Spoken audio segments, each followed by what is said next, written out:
জয় শ্রীরাম বন্ধুরা। ধর্মে মুসলিম ব্যক্তি, তার ধর্ম মুসলিম, তবে হিন্দু ঘরে শ্যামা মাকে পূজা দিচ্ছেন, অর্থাৎ মা কালীকে পূজা দিচ্ছেন। কেন পূজা দিচ্ছেন জানেন?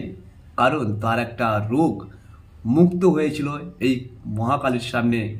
তিনি মানত করে গিয়েছিলেন, তার রোগও মুক্ত হয়েছিল। তাই কি বললেন সেই ব্যক্তি, দেখুন সেই ভাইরাল ভিডিও। বাড়ি কোথায়?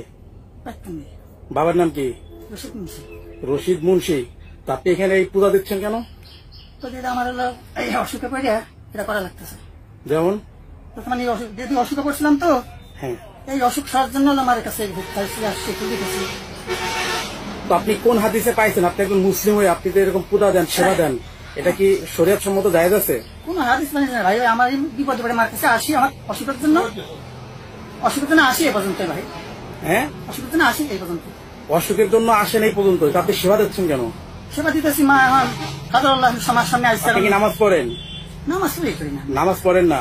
তো আপনি ইসলাম ধর্ম বিশ্বাস করেন? বিশ্বাস করি। তাহলে ইসলাম ধর্মে আছে, আপনি যে আর একটা হিন্দু ধর্মের যে আপনি যেহেতু হিন্দু ধর্ম অবলম্বন করেন না, তো সেক্ষেত্রে আপনি হিন্দুদের এই পূজা দিচ্ছেন কেন? দেই, আমার ভালো লাগতেছে মার সামনে। তাহলে আপনি কি ইসলাম ধর্মে নাই? আসি। তাহলে থাকলে এখানে তো আপনি পূজা দিতে পারবেন না। ভাই কপালে যা আছে তাই।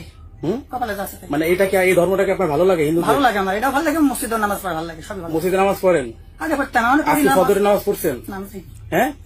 আমরা সনাতন ধর্মের মানুষেরা জেনে থাকি যে মুসলিমরা কখনো মূর্তি পূজাকে সম্মান করে না, তবে মূর্তির মধ্যে যে ভগবান থাকে সেটা কিন্তু প্রমাণ হয়ে যায় বারে বারে।